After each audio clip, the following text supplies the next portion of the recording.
Europe 1 vous ouvre son antenne pendant 2 heures pour que vous puissiez parler à cœur ouvert de vos préoccupations quotidiennes et partager vos expériences de vie, car ensemble on est plus fort. Alors pour témoigner, pour réagir à tout moment au cours de l'émission, un seul numéro, le 39 21, où vous serez accueillis ce soir par Quentin et Julie, sous le regard bienveillant de Philippe Chartier qui réalise cette émission. Et si vous souhaitez réagir également à une histoire autrement qu'en dialoguant avec un auditeur ou une auditrice, vous pouvez nous écrire un courriel sur le site europe1.fr ou nous envoyer un petit message au 7 21 21 en le commençant par le mot nuit.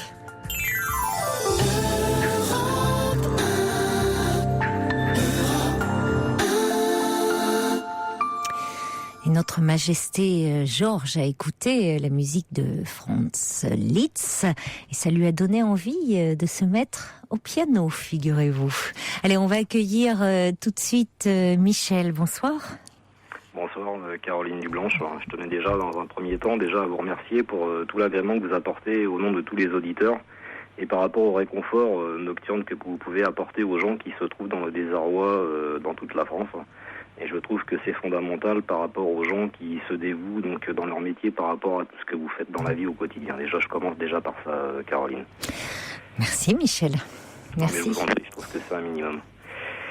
Voilà, donc moi je vais vous raconter un petit peu mon histoire en fait, qui est une histoire parmi tant d'autres par rapport à tout ce que vivent les gens actuellement dans toute la France et dans toutes les choses qui puissent se passer au quotidien. En fait, je vais vous expliquer. Donc moi, en fait, j'ai été victime d'un grave accident de la circulation. Donc je suis un motard. En fait, j'avais une moto. Donc en fait, je circulais en avril 2004 sur une route nationale par un beau temps en fait. Oui. Lorsqu'une voiture a déboîté de ma droite et donc a brûlé un stop et m'a renversé. Donc j'ai fait une chute de 35 mètres. Donc bien évidemment, j'ai perdu connaissance. J'ai été projeté donc très très loin à 35 mètres. J'ai eu de multiples fractures. Oui. Et donc à l'issue, donc j'avais une petite amie en fait, donc de laquelle j'ai été complètement fou et perdu amoureux. D'ailleurs, ça n'a pas changé puisque je l'ai encore dans mon cœur malgré la rupture amoureuse qui a donc découlé de tout cela. Entre temps, donc j'ai appris le décès de ma mère, de mon frère, de mon meilleur ami et de la mère donc d'une petite fille qui s'appelle Malvina en fait, qui est donc la mère de mon meilleur ami, donc une petite fille. Donc sa maman s'est pendue suite à des problèmes donc de dépression. Donc à l'issue, donc j'ai donc été victime d'une perte d'emploi et donc j'ai appris donc suite aux multiples fractures, donc j'ai été victime, j'ai eu extériorisation testiculaire, 5 fractures du bassin et j'en passe. Donc j'ai été héliporté donc au CHU de Nantes à 4 de tension artérielle et donc j'ai appris donc à l'issue donc que j'étais stérile. Donc je suis papa d'une petite fille donc une petite fille qui est donc déjà donc une adolescente qui a quand même 15 ans que je ne vois pas puisque sa maman a déménagé, donc je n'ai pas l'adresse donc de sa maman, donc je ne la vois pas depuis presque un an. Donc j'ai appris que j'étais stérile. Donc j'avais ma petite amie avec laquelle j'étais, tout se passait plus ou moins bien avec des hauts des bas comme tous les couples fondamentaux, si je puis m'exprimer ainsi. C'est pas évident, je suis un petit peu ému, excusez-moi, parce que c'est pas évident de parler à la radio, sachant qu'il y a quand même des millions d'auditeurs qui puissent écouter tout ça. Des millions, non. Si ça peut vous détendre un peu, voilà. Quelques milliers, excusez-moi, c'est l'émotion. Non, mais c'est pour... Je dirais, c'est pas évident, quoi. Donc, si vous voulez, donc moi, à l'issue, donc vis-à-vis de mes fractures, donc déjà préjudice donc physique, préjudice moral, suite à quand même 4 décès, donc mon frère, ma mère, mon meilleur ami, plus ma meilleure copine, enfin la femme de mon meilleur ami. Donc stérilité à l'issue. Donc, si vous voulez, ma petite amie donc m'a quitté. Donc elle a cassé quand même 6 ans et demi de vie commune. Elle est partie avec un petit compagnon en fait, puisque donc moi j'étais donc en verticalisation. J'avais de la kiné vestibulaire, j'avais des problèmes de sommeil, j'avais, si vous voulez, des traitements, des insomnies. Enfin bon, je suis quelqu'un qui est assez humble et non imbu de ma personne. Je suis assez tolérant. Je sais dire les choses et je sais écouter. Je pense que c'est un minimum dans l'humanité maintenant de nos jours parce que les gens ont beaucoup de problèmes à ce niveau-là. Et donc, si vous voulez, donc sur le lit de mort de ma mère, avant que ma mère décède, donc j'ai été donc confronté à une chose. On m'a dit votre maman va décéder. Est-ce que vous pouvez venir la voir avant qu'elle décède? Donc moi, si vous voulez, j'avais menti à ma mère en disant que je travaillais sur Paris pour pas l'inquiéter puisqu'elle était quand même gravement malade. Je voulais absolument pas lui faire part de mon accident de moto. Et donc, vis-à-vis de l'accord de 4 grands chirurgiens du CHU de Nantes, j'ai donc décidé d'aller voir ma petite maman, donc avec une ambulance, donc avec des souffrances énormes. Donc je savais très bien lorsque je suis rentré dans la chambre quand je l'ai quittée, que donc je ne la reverrai plus vivant. Et donc je lui ai promis sur son lit de mort en fait que la femme avec qui j'étais, ce serait la femme de ma vie, avec qui je me marierais, avec qui j'aurais des enfants. Bon, cette femme-là m'a quitté, donc après, si vous voulez, à l'issue, j'ai été complètement obsédé donc de ma séparation vis-à-vis d'elle, puisque j'étais très très très désemparé. Hein. Donc j'avais repris un peu mes forces, mes moyens après le déambulateur, le fauteuil roulant, les cannes, j'avais réussi à reprendre un peu de force. Donc c'est vrai que j'allais derrière sa porte, sachant que j'avais mon domicile, qu'elle avait son domicile, donc j'écoutais derrière sa porte durant des heures. Elle était au téléphone, j'entendais tous ses moindres faits et gestes, sans absolument qu'elle le sache, bien évidemment. Donc j'ai essayé de la recontacter en lui disant je t'aime plus que tout au monde, j'aimerais reprendre la vie commune avec toi, j'ai peut-être fait des erreurs comme tout le monde peut en faire, c'est acquis à tout le monde bien évidemment, l'erreur est humaine. Et donc elle m'a dit écoute, moi j'ai absolument rien à te dire, j'ai rencontré quelqu'un d'autre et je te quitte. Donc cette personne-là n'est plus avec actuellement, donc elle l'a quitté. Et l'histoire ne s'est pas inscrite. Donc moi j'ai fait une tentative de suicide, si vous voulez, j'ai carrément pété les plombs, quoi. Je me suis inscrit sur des sites internet pour retrouver quelqu'un, pour partager et rompre cette solitude qui me pèse encore actuellement, puisque donc je suis tout seul et c'est pas évident de vivre dans cette bon Dieu de solitude qui est féroce, quoi. Hein. Je veux dire, j'ai tout ce qu'il faut chez moi, je suis pas malheureux. Bon, malgré tout ça, je suis passé à côté de la mort, donc c'est vrai que lorsqu'on passe à côté de la mort, on a vraiment envie de s'en sortir et on voit les choses peut-être différemment des personnes qui ont tout ce qu'ils veulent, tout ce qu'ils peuvent avoir. Et donc, si vous voulez, j'arrive pas à vivre sans elle, j'ai besoin d'elle et je l'aime, quoi. Et donc, la question que je me pose actuellement, donc le but fondamental de mon appel, c'est de me dire par rapport aux témoignages éventuellement de vos éditeurs, peut-être ultérieurement, qui vont peut-être envoyer des SMS, qui vont peut-être témoigner après mon appel, à savoir, est-ce que je dois éventuellement me continuer à me détruire, parce que moi j'appelle ça de l'autodestruction, est-ce que je dois continuer, si vous voulez, parce que vous voyez, je suis des insomnies, je mange plus, je me laisse complètement aller, parce que cette solitude-là, c'est tellement pesant, c'est pas évident. Je suis quelqu'un qui est très tolérant, très à l'écoute, donc j'ai souffert beaucoup, j'ai donné beaucoup de ma vie à des gens. Et je me dis, est-ce que je dois éventuellement essayer de la reconquérir? Peut-être qu'elle a changé, peut-être, vous savez, elle a des erreurs, on a fait des erreurs tous les deux, elle en a fait, j'en ai fait. Maintenant, ce que je me dis, est-ce que je dois la reconquérir? Est-ce que je dois essayer de la retrouver, de lui dire, voilà, je t'aime, j'arrive plus à vivre sans toi? Même si c'est peine perdue en me disant, voilà, maintenant je fais mon deuil et je passe à autre chose. Même si ça va pas être facile, il faudra bien évidemment que j'arrive à évoluer à ce niveau-là, ou est-ce que carrément je lâche l'affaire, excusez-moi, je dis avec mes mots impropres qui me sont personnels, je lâche l'affaire, je passe à une autre histoire et j'essaye carrément de retrouver, de recommencer tout à zéro sans incomber mon vécu à une nouvelle personne, parce que la personne que je vais rencontrer, même si jamais c'est pas elle, ça sera peut-être une autre, la personne n'aura absolument rien à voir là-dedans, donc c'est vrai qu'elle n'aura pas à subir non plus les conséquences de mon vécu antérieur, vous voyez ce que je veux dire, Caroline? Donc maintenant, ce que je voudrais, si vous voulez, c'est votre avis à vous personnel, parce que c'est vrai que moi je suis dans une grande souffrance par rapport à tout ce que j'ai vécu là-dedans. Oui, parce que vous avez vécu une succession d'événements dramatiques, c'est-à-dire qui ont eu alors certains indépendants les uns des autres, puisque bon, il y a eu déjà cet accident. Cet accident de moto avec vraiment qui a porté, il y a eu une atteinte grave à votre intégrité physique, puisque ça a entraîné donc une stérilité. Oui, tout à fait. Et heureusement que j'ai déjà une enfant qui a 15 ans, et moi c'est ce que j'explique, Caroline, si vous allez très bien le comprendre, c'est ce que j'appelle la cause à effet, c'est-à-dire une cause qu'emmène un effet et un effet qu'emmène une cause. Oui, tout à fait. Il y a eu vraiment énormément de conséquences. Donc outre et vous avez l'élégance de passer sur tous ces mois et ces années de calvaire, de reconstruction qui vous a fallu, les multiples opérations que vous décriviez un peu, dont vous avez parlé un petit peu hors antenne, qui vous ont laissé quand même des séquelles autres. Bon, et suite Alors, il y a eu aussi des décès. Il y a le décès de votre mère. Votre mère était déjà malade par ailleurs, hein, mais à ce moment-là, le décès de votre mère, vous dites le décès de votre frère, le décès de votre meilleur ami, le décès de cette dame dont vous étiez très proche, qui a mis fin à ses jours. Donc là aussi, des pertes successives, des deuils à faire. Et au fond, de quoi me parlez-vous aujourd'hui, Michel,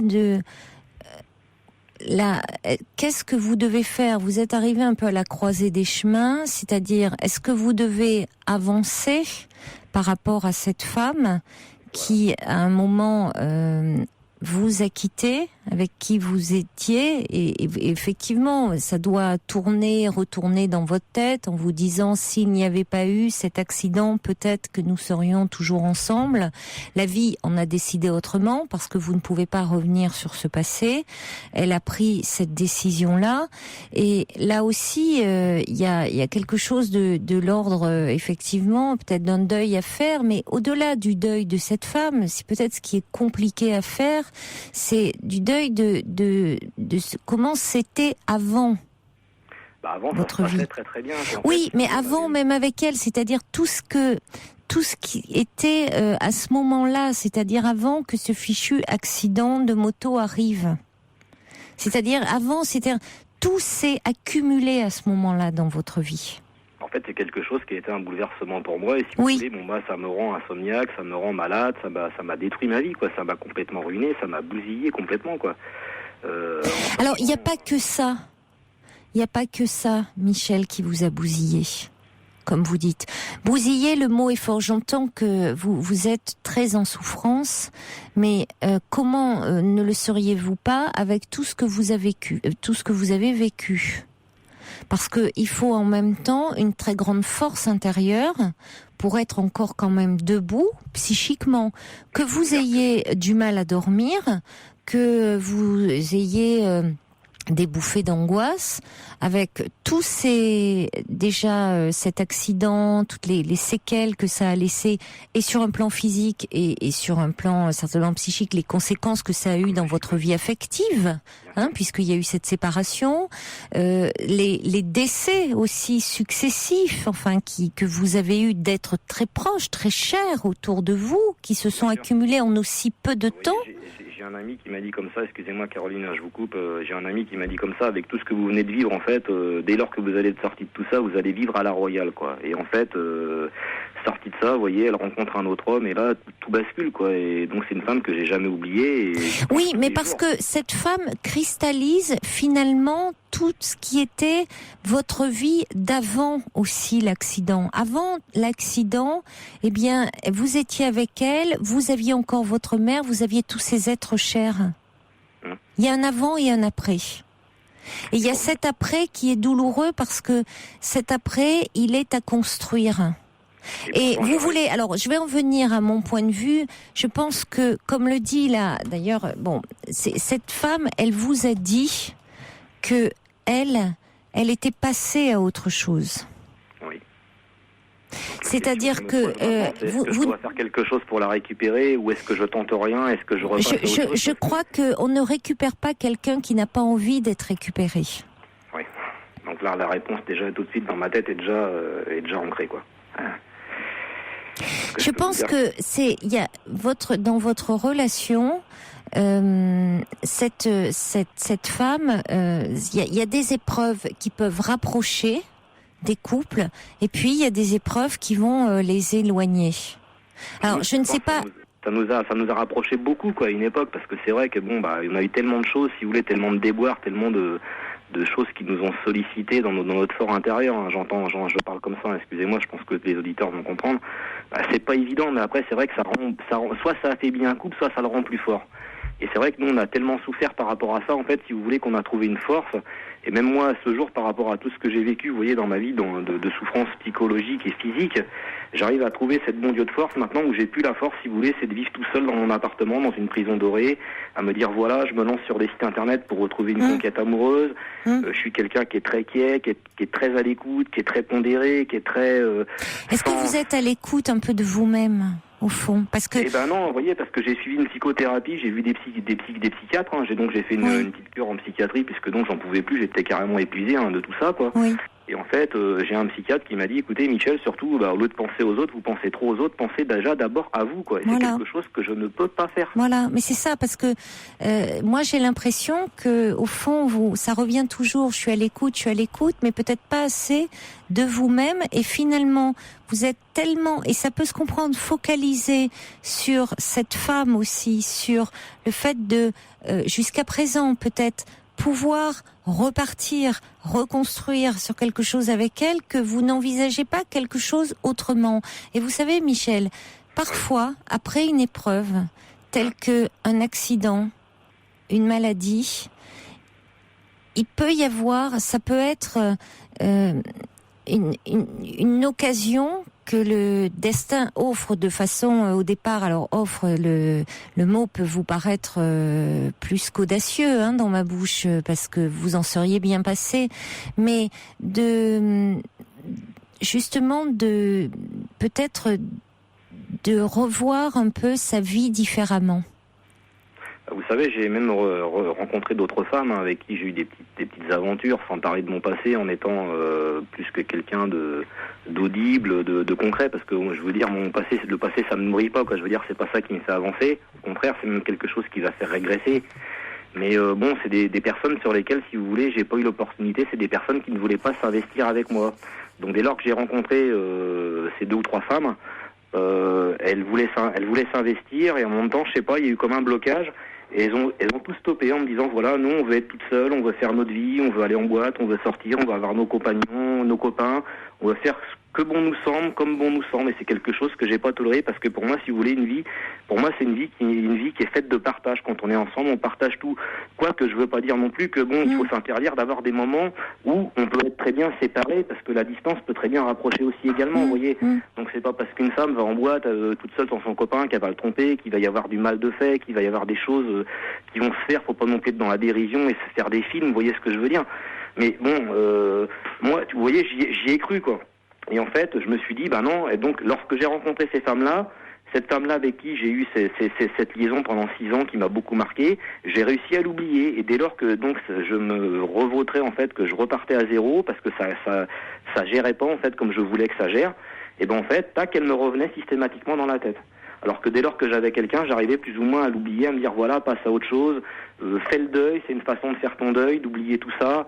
Et puis en fait c'est normal qu'elle vous revienne systématiquement dans la tête, parce que c'était aussi la période où vous étiez heureux, Michel. Tout à fait. Donc c'est normal que vous vous accrochiez. Cette femme, elle symbolise tout ça. Et comme vous voyez, je reçois un message du subversif qui dit, au bord du gouffre, vous vous êtes accroché à cette femme comme à la vie. Donc ça a été important aussi, cette femme. À un moment, ça a été salutaire.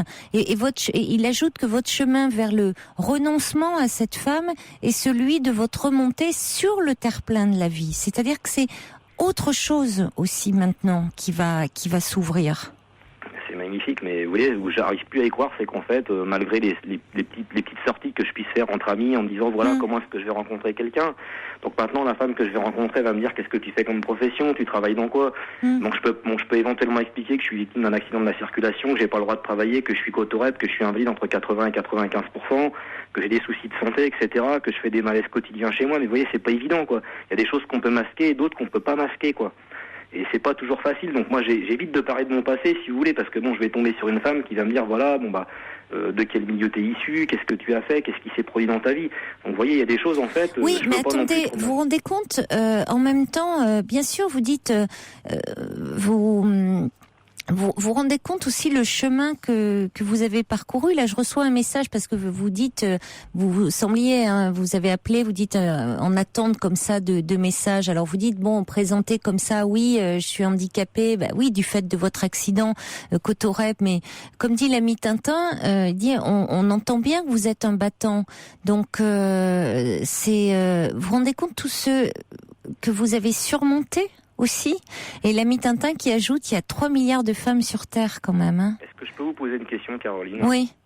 Je voudrais savoir par contre, à l'issue de ça, comment ça se fait en fait que, moi je pense que lorsqu'une femme, elle aime un homme, ou lorsqu'un homme aime une femme, on est prêt à tout, je veux dire, on est prêt à s'investir, on est prêt à comprendre le vécu, on est prêt à outrepasser beaucoup de choses. Comment se fait-il que moi, par rapport à cette histoire d'amour que j'ai eue, par rapport à tous les déboires que j'ai rencontrés, par rapport à ce que je viens d'expliquer sur l'antenne, comment ça se fait que bon, j'arrive pas, si vous voulez, à ce jour, à être heureux, à être bien, à avoir un petit peu d'agrément dans ma vie, à me dire voilà, ça y est. Pourtant, je crois toujours en amour, Caroline Dublanche. Vous voyez, j'ai envie de rendre une femme heureuse, de l'épanouir, de me dire voilà, ça y est, j'y crois. Vous voyez, je suis plus quelqu'un qui dit voilà, je crois plus en l'amour, voilà, c'est terminé, je suis en déception, je suis en érosion totale. Voilà, moi j'y crois encore. J'ai envie vraiment de trouver cette femme parce que je me dis qu'elle existe quelque part sur le département 44, sur Nantes, sur peut-être qu'il y aura des messages après, je sais pas, sur l'antenne, j'en sais rien. Mais ce que je veux dire, c'est que moi, je suis vraiment quelqu'un qui a envie de m'investir et qui ne fait plus partie du passé, quoi. Je veux dire, le passé, c'est derrière moi. Maintenant, je veux avancer, quoi.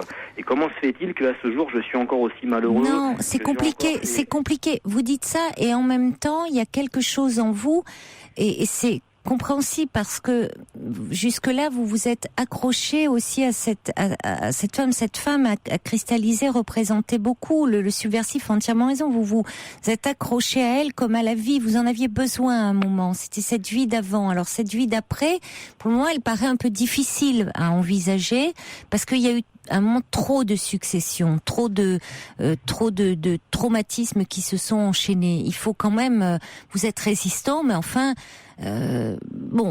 point trop n'en faut non plus, hein. Donc c'est vrai que vous êtes prêt, oui, mais elle revient quand même, donc il faut un peu de temps. Alors c'est bien déjà il y a des choses qui se préparent, qui s'annoncent, et le fait d'en parler, de vous dire que oui, vous avez envie de laisser de la place à quelqu'un.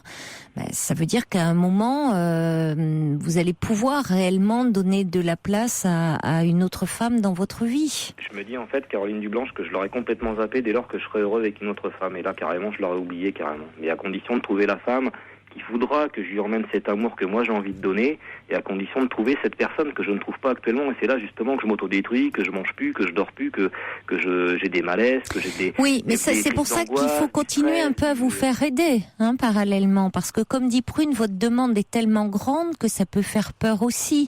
Parce que si vous voulez, une femme peut sentir aussi qu'il y a une telle demande, une telle attente, une telle demande d'amour, une telle que finalement tout actuellement votre équilibre passerait par cette rencontre amoureuse. Parce que tout seul, je ne suis rien. En fait, oui, et c'est là où ça ne va pas. C'est là où ça ne va pas. J'arrive pas, Michel. si vous voulez, en fait, je vous explique, dans ma petite enfance, j'ai ma mère qui était agent hospitalier, donc je rentrais, j'avais 6 ans, j'avais une clé autour du cou, je rentrais chez mes parents, mon père était marin, il a fait 27 ans de marine nationale, je rentrais chez mes parents dans une maison vide, où j'avais pas papa, maman qui étaient là, je me retrouvais tout seul, livré à moi-même, et en fait, mon seul refuge, c'était mes peluches, quoi, mes nounours, etc. Et donc, c'est vrai, si vous voulez, maintenant, lorsque, je sors faire mes petits achats, mes commissions avec les quelques peu d'amis qui me restent, lorsque je rentre chez moi, que les amis s'en vont, je me retrouve dans ce carcan, comme je dis, une prison dorée. En fait, il ne manque plus que les barreaux aux fenêtres. En fait, vous voyez ce que je veux dire? Oui, mais ça vous renvoie à votre solitude d'enfant, et là, vous n'avez même plus vos nounours. Voilà, j'ai plus rien. Mais de toute façon, un enfant, même s'il a des nounours, ça remplace pas son papa ou sa maman ou ceux qui en tiennent le lieu. Médiatique, le petit jeune là qui a 11 ans qui s'est foutu en l'air, qui s'est pendu parce qu'il se sentait tellement seul que le gamin en fait il a pété les plombs et il a disjoncté, et puis voilà, les gens n'arrivent pas des fois à comprendre, mais moi c'est des choses que je peux comprendre puisque je l'ai vécu, quoi. Et si vous voyez cette solitude, donc je pense que la petite enfance fait partie de ce qu'on devient lorsqu'on devient grand, quand on devient adulte, parce que la petite enfance reste toujours derrière nous. Et en fait, j'arrive pas, si vous voulez, à... Moi, j'ai besoin de quelqu'un pour vivre, il me faut de la présence, je suis quelqu'un de communication, de dialogue, je suis un homme de dialogue, je suis un homme à l'écoute, je suis un homme prêt à m'investir, je suis un homme à donner 1000% de moi-même, même si je peux en donner que 100, je vais en donner 1000, c'est pas grave. Et vous voyez, où je meurs chaque jour qui passe, en fait. Oui, mais Michel, vous avez quand même là bon, c'est important que justement par rapport à cette demande aussi affective, à cette souffrance encore qui est en vous, que vous ayez quand même une aide, un support, parce que c'est vrai que vous allez rencontrer quelqu'un, mais ça serait bien que vous trouviez aussi un peu d'apaisement en vous-même. J'arrive pas à le trouver, si vous voulez, parce que déjà... Non, mais ce que je veux dire, c'est que, est-ce que vous continuez, parce que j'ai bien entendu que ponctuellement, quand vous avez eu des moments vraiment de mal-être, où vous avez sombré, vous avez vu des psychiatres, mais est-ce que vous avez un suivi plus régulier? Non, plus du tout. Je prends plus de cachet, je ne vois plus Non, je parle pas de cachet. Je parle pas de cachet. Je parle de voir un thérapeute pour aller parler, comme vous le faites là. Je pense que si vous voulez, en fait, la plus grande force qu'on puisse trouver en soi, en fait, c'est la foi. Et donc, je me dis qu'en fait, j'ai tellement de force en moi, en fait, que je vais y arriver tout seul. Oui, mais voyez, c'est toujours un peu le discours de ceux qui, à la fois, admettent, vous dites, c'est à la fois vous dites, vous confiez comme vous vous sentez seul et démuni comme un enfant, et puis en même temps, vous dites, ah non, mais je vais m'en sortir tout seul. Donc, il faut aussi admettre qu'on est faillible et que par moment on a besoin d'aide. Comme le dit Angie, non sans humour, apaisez-vous d'abord. Un chat qui a trop faim ne trouve pas de souris. Vous savez, Caroline, je vais vous raconter. Vous l'avez entendu, Angie? Vous dites que vous écoutez et vous voulez les réactions des auditeurs. Un chat qui a trop faim ne trouve pas de souris. Quand on est trop affamé d'amour. Oui. Eh ben oui, on trouve pas toujours parce que ça peut faire peur. Est-ce que c'est pas le mérite qui est pénalisé aussi dans ces cas-là? Non, attention, on passe de se sous-estimer à se surestimer. C'est souvent lié, on passe d'une tendance à une autre. Comme dit Lilia aussi, quand on est un peu trop dans l'urgence et aux abois, ce sont des femmes qui vous parlent à travers leurs messages. Ça peut faire peur. Il faut d'abord retrouver un peu d'estime de soi. Et j'en ai de l'estime de moi, je peux vous le garantir. Oui, vous passez parfois d'un peu bas à un peu haut, mais comme c'est souvent le cas quand on est quand l'estime est pas bien placée finalement, c'est pas à son juste milieu, c'est soit trop bas, soit par moment vous voyez, on ne sait pas très bien se situer. Je vais vous expliquer deux petites choses. Moi, un proverbe, en fait, il y a un proverbe chinois qui dit ris, tout le monde rira avec toi, et pleure, tu seras tout seul à pleurer.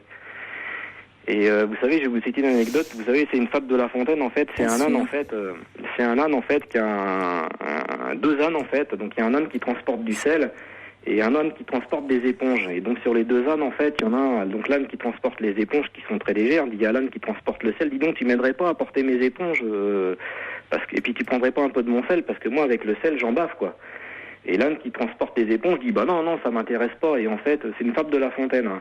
Et donc les deux ânes traversent un gué, en fait, un ruisseau. Et donc celui qui transporte le sel fond et se retrouve complètement soulagé. Et celui qui a les éponges se retrouve complètement imbibé, vous voyez. Et donc l'âne qui transporte les éponges demande à l'autre, mais tu m'aiderais pas à porter mes éponges? Et l'autre lui dit, tu vois, moi mon sel il a fondu, maintenant vous voyez, tu vois avec tes éponges, tu te débrouilles. Vous voyez ce que je veux dire? Oui, complètement. Si, oui, je vois très bien, oui. On se croirait chez Laurent Ruquier, mais oui, chez Ruquier, on attend la chute. Non, parce que moi, je pourrais parler pendant des heures, mais c'est vrai que vous voyez... Mais ça, j'entends. Oui. Alors d'ailleurs, il y a quelqu'un qui dit, c'est le subversif qui dit, on n'entend pas tellement bien l'autre, en vérité, lorsqu'on reste sourd à soi-même. Il serait important, je me permets d'insister, d'aller un peu parler de votre souffrance. Allez, on va conclure avec quelques messages aussi qui arrivent. Il y a Dalton qui dit ce serait pas forcément un nouveau départ pour vous, c'est comme une deuxième vie. On a plusieurs vies dans une vie. Il y a Angie aussi qui dit vous avez été victime de cette fougue, mais croyez-moi mon expérience, croyez-en mon expérience, la roue tourne vraiment. Bon courage à vous. Et puis il y a Prune qui dit prenez soin de vous, pensez à vous surtout. Il y a Il y a également... il y a Louison qui dit « Courage Michel, une femme verra bien l'homme que vous êtes ». Et puis il y a Sergio qui dit « Salut ami motard, je compatis et je te souhaite le meilleur pour la suite. Bonne chance Michel ». Et puis il y a Georges qui dit « Il a quoi comme moto ? Vous pouvez pas lui demander ?» et il dit « Moi j'ai que le permis 125 » dit Georges, et il dit « Avec 125 on n'emballe pas beaucoup ».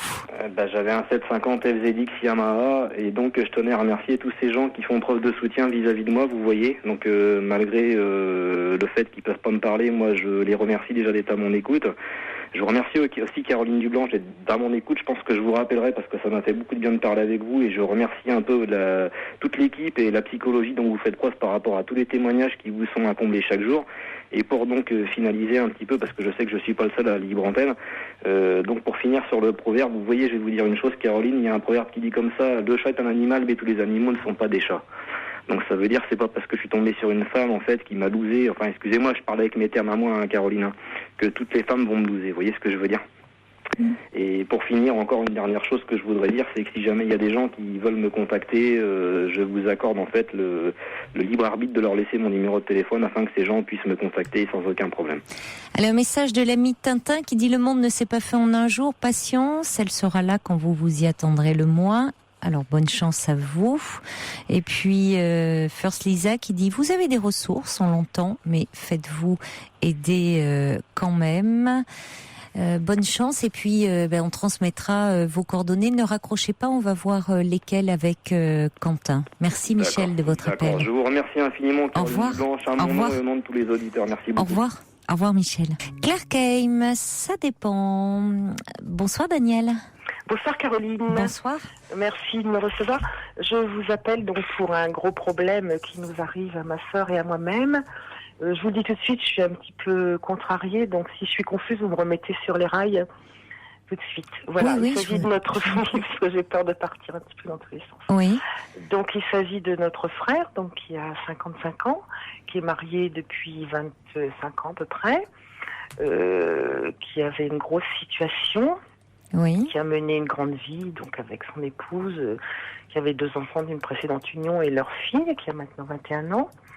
Et puis récemment, donc la société qu'il avait créée a fait faillite, et donc toute sa vie financière, si vous voulez, s'est écroulée. Donc il est allé très très mal. Ça c'était en fin d'année. Il nous a fait c'est pas vraiment des TS quoi. Je pense que c'était des appels au secours. Il est parti avec une corde dans sa maison de campagne. Il y a 15 jours, on est allé chez mes parents, enfin la maison de mes parents. Il a pris un revolver, il est monté. On n'a rien vu, mais ça s'est passé en un quart d'heure. Il était avec ma sœur et moi. Il a tiré un coup de feu dans mon lit. Vous voyez, on l'a pas vu prendre le revolver qu'on n'avait pas bien caché. Bon, c'était de ma faute. Et puis donc, on s'aperçoit que ma belle-sœur n'est pas du tout gentille avec lui, ce qui n'est pas nouveau. Lui, il est très très dépressif. Il sait plus du tout où il est. Je le reconnais pas. Il pleure énormément. Et donc, on a dit à ma belle-sœur, mais il faut le faire soigner, quoi, parce qu'elle ne croit pas aux médicaments, elle croit plus à la part, je sais pas comment on dit, des choses comme ça. Bon, donc elle croit plus à quoi? Aux choses paramédicales, si vous voulez. Ça nous fait un petit peu peur par moments. Enfin, des médiums, des machins, des trucs. Ah, la parapsychologie. Oui, c'est pas paramédical, c'est parapsychologie, ça, oui, les médiums. Oui. Ça. Ah oui. Enfin, des médiums, des choses. Elle nous tient des propos bizarres par moments. Bon. On a très peur que ça fait un peu sectaire, je trouve. Oui, je vous dirai tout à l'heure ce qu'elle m'a dit. Et puis donc, elle est allée chez le généraliste qui lui a donné donc des antidépresseurs. Et puis donc le traitement classique, quoi. Et elle est rentrée, elle a dit non, il ne prendra pas d'antidépresseurs. Donc elle lui a supprimé ses antidépresseurs. Bon. Après, donc, ils ont déménagé. Et votre frère, on dit quoi, lui? Rien du tout, lui. Alors, il est totalement réactif. Là, je sais pas, il est effondré. Je ne l'ai jamais vu comme ça. Parce que quand vous dites vous êtes allé chez le médecin généraliste... Il est allé. Ils sont allés, lui seul. et sa femme. Comment? Oui, c'est-à-dire que le médecin généraliste... oui. Le médecin généraliste a donné donc un traitement de base, quoi, en disant vous allez prendre rendez-vous chez un psychiatre, ce qu'ils ont fait. Et ma belle-sœur, en rentrant, lui a dit non, je ne veux pas qu'il prenne les antidépresseurs. Parce que et là, il en est à un stade où il n'a plus aucune réaction? Ah oui, là, il est depuis 1 mois et demi, il est réactif, à part jouer avec des armes, des cordes, des choses. Ouais, enfin, c'est préoccupant, quand même. C'est très préoccupant. Ouais. Donc, elle a déménagé et d'un seul coup, elle a dit, écoute, je veux plus de toi. Enfin, je vous le dis calmement parce que c'est pas calme. Tu vas chez tes sœurs. Tu vas te reposer chez tes sœurs alors que depuis 20 ans, on a très peu de relations, pour tout vous dire. Donc, nous, on l'a récupéré, bien entendu. Et puis, il était fatigué, il était dans un état de fatigue épouvantable parce qu'elle lui a interdit de dormir la journée. Parce que ça ne se fait pas alors qu'il est très très fatigué. Donc il est allé chez ma soeur pendant 15 jours à Paris, donc elle l'a bien retapé. Et puis donc le rendez-vous chez le psychiatre est arrivé la semaine dernière. Donc ma soeur a dit je vais l'accompagner chez le psychiatre. Et ma belle-sœur a dit non, elle avait téléphoné, elle a dit non, il n'en est pas question, c'est moi qui l'accompagne, je suis sa femme. Bon, donc on a dit d'accord. Et donc elle l'a accompagné chez le psychiatre, avec sa fille à elle. Je ne sais pas ce qui s'est passé, ce qui a été dit, puisque lui, il ne peut plus rien dire, le pauvre malheureux. Et donc là, il rentre en clinique en fin de semaine, ils lui ont fait signer des papiers. C'est très bien, c'est préférable, parce que, on préfère qu'ils soient mieux protégés. Étant donné son état, le fait qu'il manipule des armes à feu, des cordes et tout, enfin, il y a un risque, il peut y avoir un risque de passage à l'acte. Tout à fait. Alors, d'un autre côté, donc à partir de mardi, elle nous a téléphoné, elle a dit à partir de maintenant, je ne veux absolument plus que vous ne téléphonez plus à votre frère. Il est hors de question que vous ayez des relations avec lui. Donc on a dit tant qu'il n'est pas en milieu protégé, on ne bouge pas, du tout. Oui, là il ne craint rien. En tout cas, il est protégé. Oui. Alors quand même, moi j'avais appelé le médecin généraliste. Il m'a dit écoutez, votre belle-sœur est une perverse narcissique. Alors. On a quand même très peur, et c'est vrai qu'on se rend compte qu'elle l'a éloignée de toute sa famille, elle l'a éloignée de tous ses amis. Mais vous n'aviez plus de contact avec votre frère ? Très peu.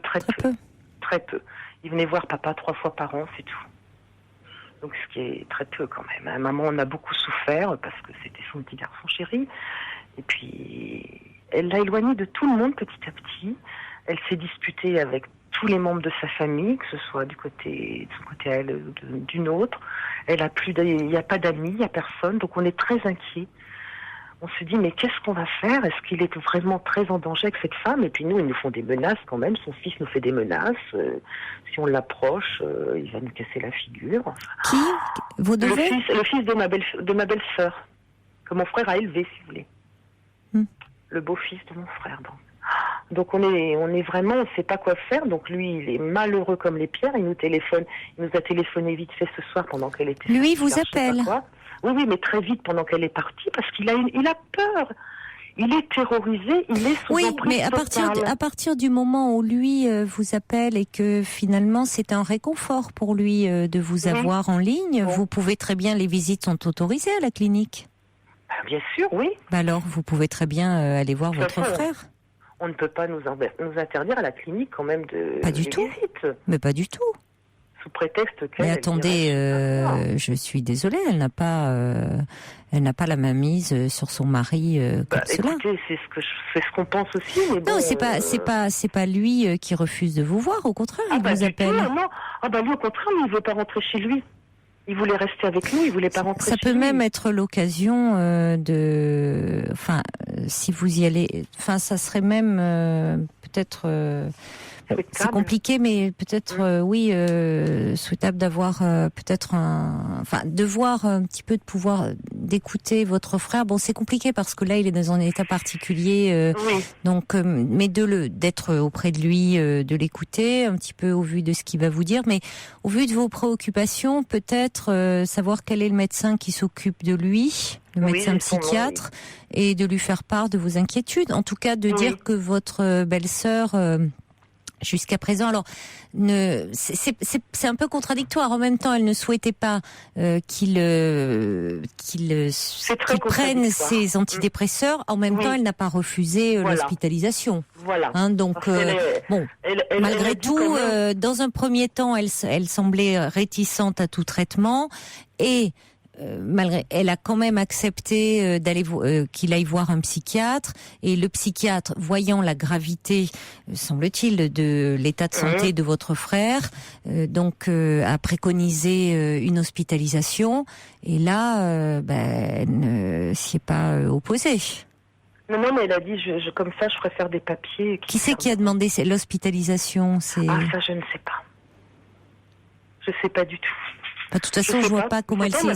C'est-à-dire que, de toute façon, si votre le psychiatre, c'est une hospitalisation, c'est pas fait à la demande d'un tiers. Ça, c'est votre frère était présent et il a il a donné son accord pour une hospitalisation.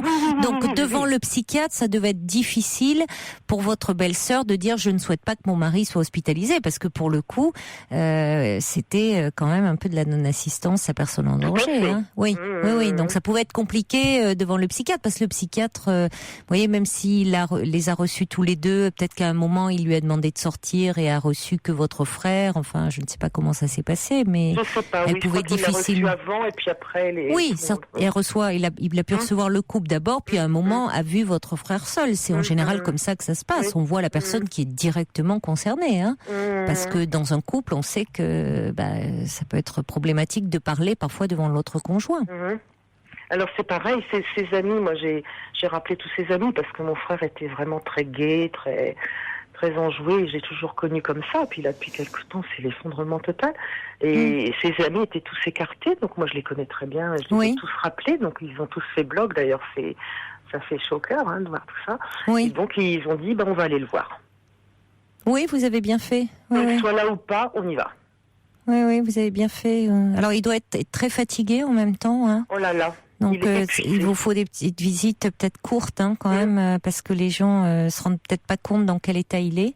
Oui, il est. Vous voyez aussi, c'est ça, aller le voir, c'est très fatigant des visiteurs. Donc peut-être aller le voir, mais des visites très courtes, pas très longtemps, des petits mots, voilà. Mais ce qu'il y a, c'est qu'il a peur, il est terrorisé de rentrer chez lui. Oui, mais c'est pour ça, moi je vous conseillerais quand même, Daniel, par rapport à l'équipe qui le suit, ou peut-être voir votre frère. Mais alors, quel est le psychiatre qui l'a vu? Enfin, la clinique où il est, où ils vous communiqueront. Enfin, voir, de dire qu'il y a, semble-t-il, de faire part de vos inquiétudes. Voilà. Écoutez, oui, il faut rester simple. Vous avez raison. De faire part de, voilà, vous ne, de toute façon, le médecin est tenu, les médecins sont tenus au secret, médical. Donc eux, écoutez, ils entendent, ils ne sont pas là pour porter des jugements les uns sur les autres. Mais c'est votre frère, vous êtes préoccupé de son état de santé. Vous pouvez dire effectivement, ce que vous me dites là, que vous avez constaté quand ce qui s'est passé dans votre maison de campagne. Quand il y a eu la première prescription, et puis que au fond, au départ, il n'y avait pas tellement d'empathie par rapport à l'état de grande dépression de votre frère, et puis surtout l'attirance comme ça pour le paranormal de votre belle-sœur. Elle m'avait dit à l'époque, excusez-moi Caroline, je vous ai coupé, elle m'avait dit non, il prendra pas d'antidépresseurs. Moi j'ai trouvé ce qu'il a, elle me dit. Son âme est partie de son corps. Je dis pardon. Bon, on peut s'amuser à faire des choses comme ça, mais quand c'est sérieux. Oui, mais enfin, si elle lui tient ce genre de discours, effectivement, à quelqu'un qui est dans un moment où il est perdu, assez, très très perturbé par l'état de dépression, ça peut être très angoissant. Ah oui, j'avais pas pensé à ça. Oui, ça peut être angoissant. Vous voyez, sur quelqu'un qui évidemment est quand il va bien, quelqu'un de rationnel et mais sur quelqu'un qui est dans un état vraiment dans des passés très dépressifs, assez peut-être un peu dans un état de confusion, ça peut le plonger dans des états aussi d'angoisse. Donc, et puis elle le culpabilise toujours.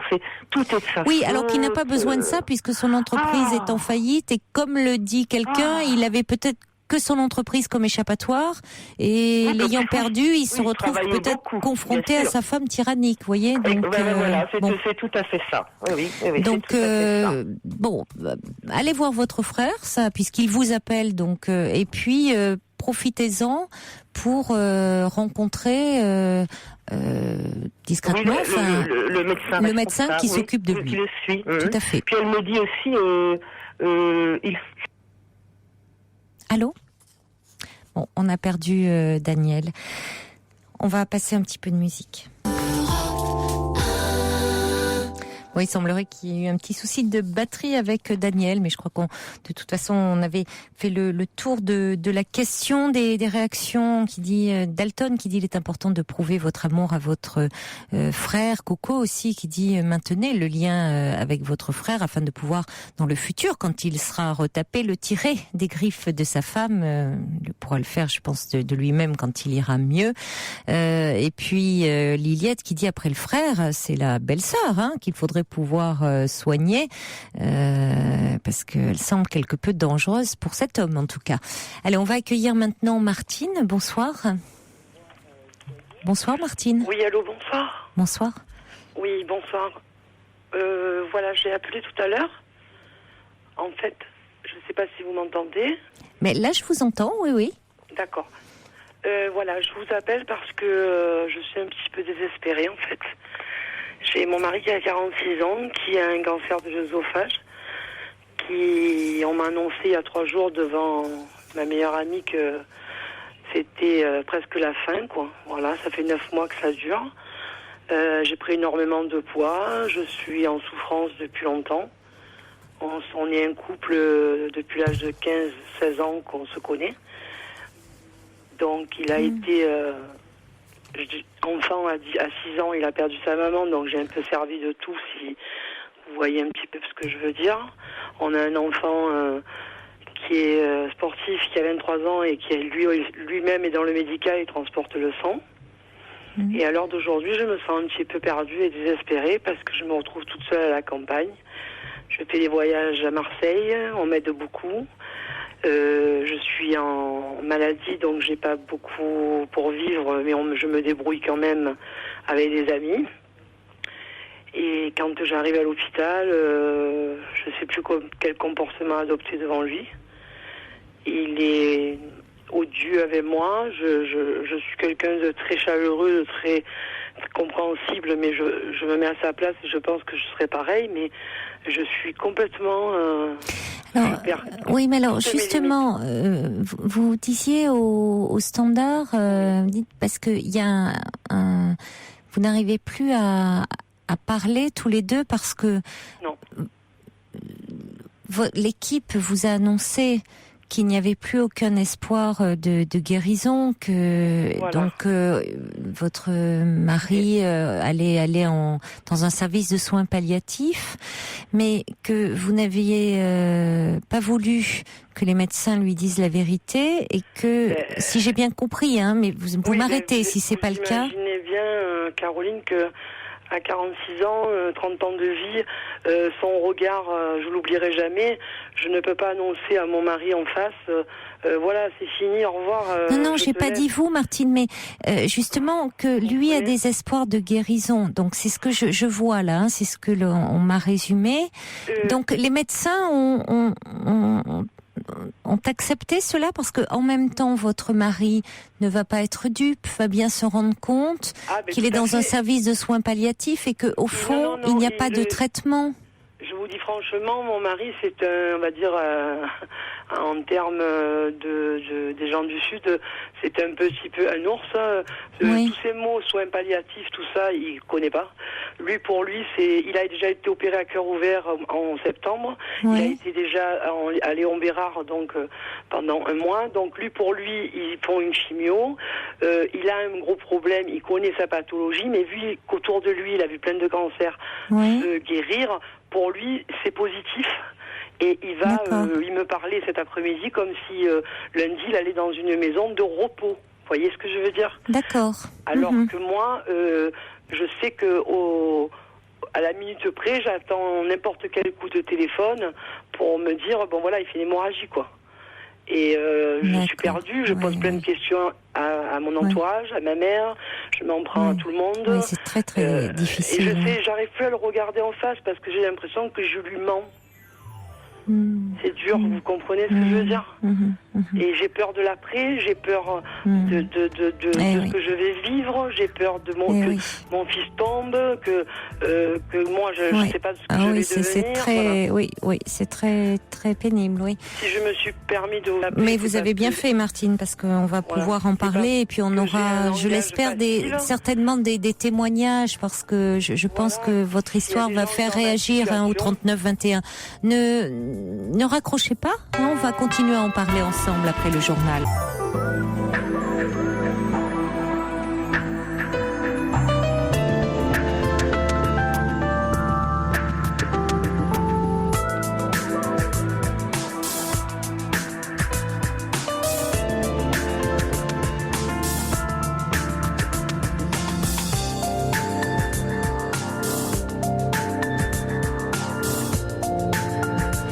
La nuit continue sur Europe 1 avec vos témoignages au 39-21 et toutes vos réactions par courriel sur le site europe1.fr ou par SMS au 7 21 21 en commençant vos messages par le mot nuit. Nous sommes en compagnie de Martine. Alors Martine, vous êtes dans un profond désarroi puisqu'on vous a annoncé il y a quelques jours que votre mari, âgé de 46 ans, a donc un cancer de l'œsophage qui ne peut plus être soigné. Il va être transféré dans un service de soins palliatifs et vous vous sentez d'autant plus seul que lui ne connaît pas la vérité. Et donc, lorsque vous allez le voir, vous nous disiez qu'il était très agressif. Oui, parce que bon... ça se manifeste... Oui, pardon. Vu qu'il voit que moi en plus, parce vu la dégradation, il ne veut voir personne. En plus, bon, il est sous morphine, donc automatiquement la morphine donne des effets un petit peu, les yeux hagards. Oui. Il a une dégradation, c'est un homme très très très très pudique et très réservé. Donc je pense que c'est pas parce qu'il veut pas qu'on vienne le voir, mais c'est par rapport à sa dégradation. Donc automatiquement, comme il ne voit que moi, tout ce que je peux, voilà, tout ce que je peux faire dans la minute, peu importe si je lui dis tu veux ça, je fais tout mal. Et moi, si vous préférez, je zappe la maladie à un moment donné et je lui en veux parce que je mérite pas qui se comporte de la sorte vis-à-vis de moi avec ce que j'ai fait depuis 30 ans pour lui. Quoi. Et non, mais c'est pas plus malheureuse. C'est pas, bien sûr que vous ne méritez pas, mais c'est pas en ces termes-là. Il réagit aussi, c'est-à-dire que c'est vous qui êtes à ses côtés, lui comme vous dites, et se sent très diminué. Il y a certainement beaucoup d'angoisse. Est-ce qu'il souffre? Est-ce qu'il y a de la douleur ou est-ce qu'on arrive à lui calmer la douleur? Voilà, jusqu'avant-hier, il souffrait beaucoup. Moi, je suis allée voir les médecins en leur disant, parce que j'ai une facilité de langage, j'ai un relationnel assez facile dans la vie avec tout le monde, et je leur ai dit, voilà, moi je veux qu'une chose, c'est que n'importe qui, je veux pas qu'il souffre, quoi, voilà. Donc ils m'ont dit, écoutez, on lui a mis de la morphine, il s'envoie la dose tout seul, donc automatiquement il se met 10-15 doses par jour, alors il est arrivé à, on va dire, à 120 mg, et il ne peut plus aller au-delà, quoi. Je veux dire, il a pas mal. Il a plus mal. D'accord, c'est important. Mais voilà, c'est très. Ah là là, c'est plus qu'important pour moi. Essentiel. Voilà, c'est plus qu'important pour moi mais c'est le passage de ma vie le plus horrible. Et voilà, je pensais que... Oui, parce que ça vous empêche finalement ces moments que vous passez ensemble de pouvoir encore partager des choses ensemble, puisqu'au fond cette agressivité gâche ces moments-là. Donc et c'est sa façon à lui de réagir, à ce qu'il vit pour le moment. Ce n'est pas contre vous, c'est ça qu'il faut que vous compreniez. Moi, je serai dans le cas, je suis très croyante, je profiterai pour parler à mon fils, pour dire les choses de la vie. Vous savez, Martine, on ne peut pas savoir parce que vous n'êtes pas dans ce cas-là. On ne peut jamais savoir tant qu'on n'est pas confronté soi-même à la maladie, à son corps en souffrance, comment on réagirait. Il y a un truc que j'ai oublié de vous dire, Caroline, parce que on oublie bien souvent des choses quand on souffre, parce que j'ai une souffrance horrible aussi. Oui, vous avez une souffrance morale. À l'intérieur aussi, je suis suivie par un psy, voilà. Il a aussi été alcoolique avant cette maladie. J'ai passé 30 années à me battre contre l'alcool. C'est-à-dire qu'aussi, j'étais pas quelqu'un d'épanoui dans mon couple. Je suis allée même aux alcooliques anonymes, moi-même. Vous comprenez? Et c'était quelqu'un qui refusait tout contact avec aucun médecin. Il ne voulait pas avoir de contact, c'était moi la folle, enfin. Mais je suis allée, pour mon fils, je suis jamais partie. Je suis quelqu'un que quand je me marie, bon, j'estime qu'on doit rester. Et j'ai eu une attirance physique dans le parcours de ma vie, mais à l'heure d'aujourd'hui, je me rends compte que c'est plus grave ce que je traverse qu'une histoire d'amour, quoi, je veux dire. Mais je l'ai jamais abandonné. Voilà. Je me suis dit, jusqu'au bout, j'irai au bout des choses. Je me suis mariée, voilà, j'ai signé. Et puis pour lui, parce que il a cet alcoolisme par sa souffrance de l'enfance, qui s'est déclenché tout ça, mais il n'est pas alcoolique parce qu'il a voulu le devenir, c'est parce qu'il a perdu sa maman à 6 ans. Oh, vous savez, on n'est pas alcoolique par vice, hein. On est alcoolisme par le poids souvent d'une souffrance. Hein. Mais actuellement, moi, c'est pas l'alcool, je vous dis franchement, Caroline, c'est la nourriture. Je suis une personne qui fait quand même 90 kilos, j'ai pris 12 kilos depuis le mois de mai, je me suis réfugiée dans la boulimie. C'est un refuge pour le moment, il faut bien que vous compensiez d'une façon ou d'une autre, Martine. Voilà. Que vous ayez un peu de douceur pour le moment, bon, ça passe par la nourriture.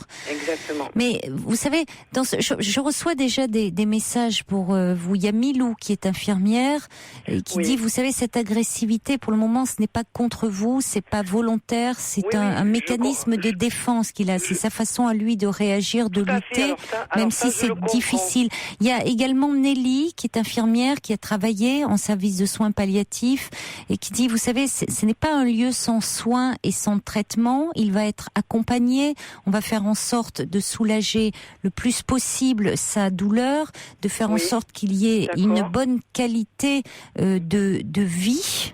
Hein, et que il sera accompagné par des professionnels compétents et aussi dans ces services, vous aussi, vous pourrez être accompagné par des professionnels. C'est-à-dire qu'il y a des structures aussi pour les familles. C'est-à-dire que vous pourrez demander. Alors vous me dites que vous êtes suivi par une psychologue, mais vous pourrez rencontrer le service, les psys du service parce que vous êtes quand même très isolé et c'est compliqué votre situation là. Donc rencontrer quand même les infirmières, les psychologues du service. C'est très difficile pour moi de communiquer avec des gens parce que je suis très très très mal dans ma peau. J'ai un surpoids. Dans mon parcours, il y a 5 ans derrière, j'ai une attirance physique pour quelqu'un que j'ai pas pu concrétiser à cause de la maladie de mon mari. C'est une histoire. En fait, c'était pas une question d'être coureuse ou pas, parce que j'avais que mon mari dans ma vie. Et je suis très très mal dans ma peau. Je m'en prends à tous mes amis. Je suis très désagréable. Alors que d'habitude, je suis pas comme ça, quoi. Je veux dire. En fait, ça va être un passage très très difficile. Mais vous savez, peut-être que justement, ce service. Alors, avant de parler de ce passage, il y a encore de la vie devant vous et il y a encore des moments à vivre ensemble. C'est-à-dire que, évidemment, vous anticipez l'après et c'est compréhensible, c'est légitime. Mais on est là pour le moment et c'est ce que l'on apprend aussi en soins palliatifs à vivre particulièrement l'instant présent et profiter de tous ces instants présents et du moment présent. Et peut-être que vous allez apprendre, Martine, vous et votre mari, quand on est dans ces services, on fait tout pour développer la qualité de vie. Ça peut paraître étrange quand on est dans ces services où justement on sait que on se rapproche de l'ultime moment et pour autant on fait tout pour rendre la vie plus douce finalement. Donc peut-être aussi, donc en étant particulièrement attentif, particulièrement humain, autant vis-à-vis des patients que vis-à-vis des familles. Alors peut-être aussi que tout ce non-dit, peut-être aussi que toute quelque chose qui lui est dit ou lui croit qu'il va guérir, mais au fond il y a quelque chose qu'il perçoit, comme dit le subversif, qu'il sent au fond parce que il a envie d'y croire et qu'il va guérir. Et tant mieux, après tout, il s'accroche à la vie. Et pourquoi il ne s'accrocherait pas à la vie, tant qu'il y a de la vie, on le dit, il y a de l'espoir. Mais peut-être qu'au fond, il y a quelque chose de son psychisme qu'il perçoit, et qu'il perçoit que il se rapproche quand même d'une échéance, et que ça le rend d'autant plus agressif. Mais vous savez, j'ai une amie qui était avec moi tout à l'heure, présente chez moi, qui me soutient énormément. C'est une femme formidable, et elle m'a dit ces mots-là, vis l'instant présent, voilà, cette phrase qu'elle m'a dite. Mais il y a aussi que j'ai pas dit, mon mari, ça fait quand même 6 ans, qui me dit qu'il est mal sur terre, quoi. Voilà. Donc en fait, si vous préférez, il s'est autodétruit. J'ai été obligée de le regarder s'autodétruire, et en même temps, j'ai pas le droit de l'empêcher de partir là où il veut partir, parce qu'en fait il a toujours été mal sur terre, et il a eu qu'une envie toute sa vie, c'était aller rejoindre sa mère, quoi. Voilà, une autodestruction. On l'a psychanalysé à Léon Bérard, et c'est ce qu'on m'a dit. Voilà, il s'est fait une autodestruction parce que. Oui, mais vous savez, il peut être comme ça dans une forme d'autodestruction, et en même temps là s'accrocher de façon féroce, de façon viscérale à la vie. L'instinct de vie est parfois le plus fort, hein. Oh là là. Même chez des gens qui ont eu des conduites d'autodestruction tout au long de leur vie. Je crois que l'instinct de vie peut être parfois le plus fort, hein, malgré tout. Il a des regards actuels, là, Caroline, que en 30 ans, je n'ai jamais vu. C'est-à-dire que son regard, quand on lui a annoncé la pathologie, quand on lui a dit que ça s'est propagé, ces regards qu'il a envers moi... C'est-à-dire ben, il a des regards, à la limite, il se fait plus de soucis pour moi et son fils que pour lui, quoi. C'est peut-être pour ça aussi. Il a des regards de tendresse, de me dire, tu sais, voilà, tu comprends pas, c'est fini, quoi. Voilà, c'est... Qu'est-ce que tu fais là? Tu me regardes, pourquoi faire? Alors peut-être qu'au fond, vous voyez, peut-être qu'au fond, il y a qui protège l'autre, qui veut protéger l'autre, c'est-à-dire lui. Alors, voyez, peut-être dans ces cas-là, il y a parfois dans les non-dits qui s'installent. Vous pensez qu'il croit qu'il va guérir. Alors vous dites, il faut pas lui dire la vérité. Et lui pense il a au fond peut-être tout compris. Et peut-être que lui dit, oui, je pars en maison de repos pour vous rassurer. Et au fond, tout ça vous empêche de communiquer. Et peut-être qu'au fond, dans ce service de soins palliatifs, vous allez pouvoir vous rapprocher et vous parler. Et puis, effectivement, dans des regards, dans des gestes de tendresse, pouvoir vous rapprocher l'un de l'autre. Des regards, oui, parce que il ne s'est jamais exprimé, il est très introverti. Oui. Donc finalement, la tendresse qu'il y a dans ses yeux compense aussi cette agressivité, parce que il y a peut-être ce décalage dans ce qu'il n'arrive pas à dire, dans ce qu'il n'arrive pas à exprimer. On va accueillir Monique qui est avec nous au 39 21. Bonsoir Monique. Oui, bonsoir Caroline. Bonsoir. Oui, je viens d'avoir Quentin au téléphone et j'avais envie de lui dire que depuis que je vous avais entendu recompléter vos informations, j'allais vraiment faire double emploi, parce que tout ce que vous disiez, j'avais vraiment envie de... Oui, mais c'est important parce que vous avez été infirmière dans les services de centres palliatifs. Libéral beaucoup, mais j'ai aussi fait quelque temps en soins palliatifs. Oui. Voilà, ça remonte un petit peu plus loin. On était déjà moins bien équipés que maintenant, mais l'esprit était déjà là de toute façon. Et je pense que on a vraiment, il y a des choses à vivre effectivement dans ces moments-là. Oui.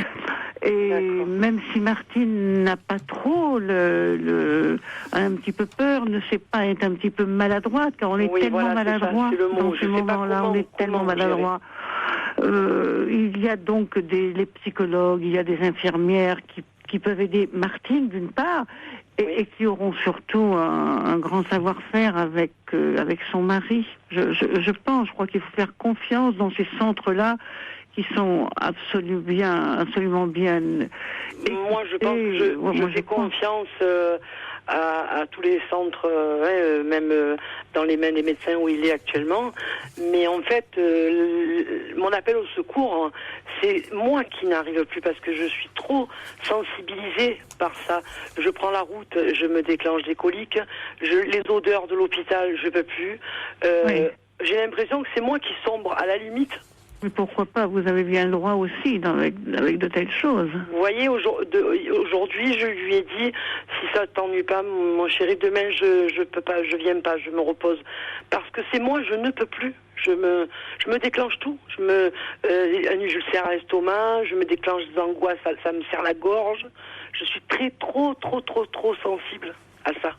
Je vais toujours materner mon mari comme une mère. Donc automatiquement, pour moi, c'est comme si je perdais à la fois mon mari et un enfant, on va dire. Donc, oui, mais c'est là où vous avez vraiment besoin, vous, d'être aidé. Alors déjà, vous êtes en thérapie, si je comprends bien. Tout à fait, avec le docteur Estival à Toulon. Non, pas de nom. Pas de nom. Donc vous le voyez régulièrement, peut-être une fois par semaine, par quinzaine. Bon, peut-être actuellement, voyez-le une fois par semaine. Hein, demandez-lui, étant donné, voir s'il peut pas vous voir un petit peu plus souvent, étant donné ce que vous traversez. Et puis, vous pouvez rencontrer aussi les psychologues du service de soins palliatifs. Ah oui. Oui, tout à fait. Ça me paraît important. C'est sûr que si je veux pas dire de nom. On ne donne pas de nom de thérapeute à l'antenne. Non, mais non, on ne donne pas de nom, d'adresse. Ça y est, j'ai compris le message, ça y est. Donc on va le transférer normalement lundi. Donc lundi, quand il sera sur place, si d'ici là tout va bien, parce qu'il peut avoir une hémorragie d'un moment à l'autre, j'irai contacter, comme vous dites, les psychologues pour qu'ils m'aident, parce que moi je sais pas quel comportement adopter. On me dirait, quand je suis devant lui, je perds pied, quoi. Alors que j'ai jamais perdu pied devant personne. Oui, voilà. Donc c'est important que vous soyez vous entouré. Je reçois aussi des mails qui disent oui, c'est important que vous soyez aidés parce que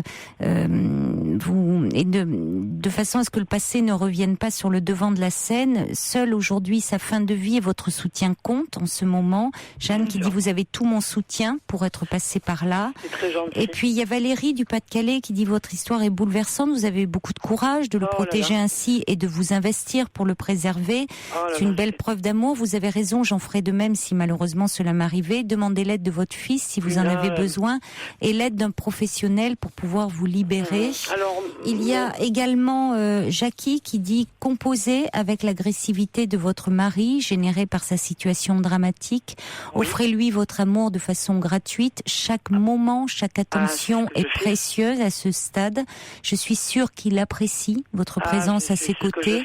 Placez-vous au second plan. La personne malade doit avoir la première place. Et puis il y a Adia qui est interne en médecine et qui dit légalement les médecins doivent la vérité aux patients, sauf si et seulement si le pronostic vital est engagé à court terme, à condition que la personne de confiance soit par contre au courant, ce qui est votre cas. Les services de soins palliatifs sont sous-développés en France et c'est vraiment dommage parce qu'ils font un travail formidable et travailler avec les équipes mobiles de soins palliatifs, dit Adia, est toujours extrêmement enrichissant car les techniques de soins palliatifs ne sont pas enseignées pendant nos études, on apprend sur le tas. Du coup, on en arrive à des situations absurdes, parfois avec des patients angoissés, des familles désemparées et des soignants dépassés. L'histoire que raconte cette dame me rappelle tellement d'histoires malheureuses. Tous mes vœux d'encouragement, il faut qu'elle se fasse aider absolument, soit par l'équipe de soins palliatifs en parallèle, soit par un thérapeute de ville. En tout cas, c'est bien que son mari soit dans un service spécialisé. Mais vous savez, le comble dans l'histoire, c'est que, regardez le hasard. À l'heure d'aujourd'hui, mon fils, qui a 23 ans, lui-même livre le sang et les produits chimio et les plaquettes pour les gens dans les hôpitaux palliatifs. Oui. Voilà. Donc c'est peut-être lui-même qui va livrer pour son papa.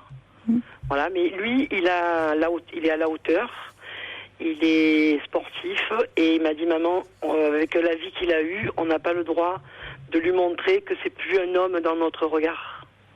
Mais Voilà. parce que c'est toujours un homme. Pourquoi? Tout à fait. Jusqu'au bout de sa vie, ça reste un homme. Pourquoi il ne serait plus un homme? Il se sent diminué parce que oui, mais quand bien je veux sûr, l'aider à mais mettre son pyjama ou quoi, c'est normal. Il m'engueule, Et oui. Mais ça, c'est très difficile. Déjà, le fait d'être à la position horizontale, quand tous les gens viennent vous voir et sont à la verticale, le fait d'être comme ça aussi atteint dans son corps, et tout ça fait que, bien sûr, pour une personne qui souffre comme ça dans son corps, bien sûr qu'elle se sent diminuée. Pour autant, elle reste jusqu'au bout un humain parmi les humains. Et c'est ce qui fait justement, et il y a beaucoup d'humanité dans les services de soins palliatifs. Et c'est cette humanité qu'il faut préserver. En plus, je me permets, Caroline, de vous dire quel humain, parce que ça a été une force de la nature, quelqu'un qui n'a jamais parlé mais qui a tout compris. Dans tout et pour tout. Oui, mais c'est dur. Oui, mais c'est dur justement quand on n'arrive pas à s'exprimer, et c'est peut-être pour ça qu'il y a autant d'agressivité chez lui, et peut-être qu'il y a des choses qui peuvent s'exprimer. Alors autrement, à travers des regards, à travers des gestes aussi, à travers des gestes tendres. Oui. Il y a en tout cas des messages. On va conclure. Il y a quelqu'un qui dit: votre mari sent et comprend certainement ce qui se passe. Bien sûr. Le cheminement pourra enfin se faire vers l'acceptation si les choses sont dites. Repousser cette échéance ne peut que vous priver de profiter de bons et derniers moments et d'adieux sereins. Mais tout à Courage à vous. Il y a Martine de Forbach aussi qui a vécu cela aux côtés de sa meilleure amie et qui vous souhaite beaucoup de courage, ainsi que Coco. Mais vous savez, je baisse pas les bras. Tous les jours, je prends ma voiture. Mais je crois que vous avez vous besoin particulièrement d'être entouré. C'est ce que l'on entend. Peut-être, je crois qu'il faut aussi que Martine s'autorise peut-être un jour, quand elle ne peut pas, quand elle ne va pas, à lâcher un petit peu, à ne pas culpabiliser pour ça. Elle a le droit aussi, dans ces moments-là, c'est ça mon problème, c'est ma culpabilité. Et il faut aussi qu'elle ne culpabilise pas non plus. Quand je le laisse, pour elle aussi. Voilà, quand je le laisse, c'est moi qui me rend malade. Oui, mais en fait, vous avez le droit de temps à autre, aussi d'un jour d'être moins bien, de pas être. C'est ça que je veux dire, sans culpabiliser. Malheureusement, la vie continue à la maison aussi. Alors, on sent que vous avez un grand besoin de parler, Martine. Continuez à vous faire aider. En tout cas, nos pensées les plus affectueuses vous accompagnent. Absolument. Merci beaucoup, Monique, de votre intervention. Merci Martine. Au revoir. Au revoir. Bonsoir, Géraldine. Oui, bonsoir Caroline, et puis merci de prendre mon appel. C'est gentil. Mais je vous en prie. Donc voilà, en fait, pour résumer un petit peu, donc je suis sans être en fait avec quelqu'un depuis 2003, avec une personne qui était tout seul et moi toute seule. Donc voilà, on a eu une relation, mais bon, j'habitais chez moi, il habitait chez lui. Oui. Voilà, il rentrait que les week-ends. Donc voilà, on avait une relation et moi j'avais énormément de sentiments pour lui. Après la réciproque, je suis pas sûre aujourd'hui. Donc l'année dernière, il m'a annoncé, en fait, il avait un ami, son meilleur ami, qui est donc décédé l'année dernière au mois de juin. Et en fait, il est arrivé chez moi un soir du mois d'août l'année dernière en me disant qu'il avait eu un coup de foudre pour l'ami de ce meilleur ami. Voilà. Donc, pour l'ami de ce meilleur ami. Voilà. D'accord. Voilà. Donc moi j'ai acquiescé devant lui, j'ai rien laissé paraître. J'ai fait j'ai rien laissé paraître, mais j'ai été anéantie par la nouvelle. Et quelques temps plus tard, il m'a dit tout simplement qu'en fait il avait plus de sentiments pour moi que pour elle. Voilà. Que c'était moi qui l'aimais, que c'était il m'en a raconté, mais voilà. Voilà. Donc moi j'ai pris tout ça, donc on a continué. Et tout ça en me disant que de toute façon il valait mieux que j'ai la deuxième place plutôt que la première, parce qu'il lui menait une vie pas très sympathique et que moi, si je prenais la deuxième place, j'aurais que le meilleur, en fait. Ben voyons. Voilà, que ce serait que meilleur, en fait. Tu supporterais pas d'avoir la première place, ça c'est certain, mais par contre, si tu voulais bien être la deuxième, écoute, je te promets, ça sera que du bonheur. Donc c'était le marché qu'il vous mettait en main. Comment ? C'était le marché qu'il vous mettait en main. Exactement. Donc moi, comme depuis 2003, on était ensemble. Oui, j'avais énormément. Je suis encore.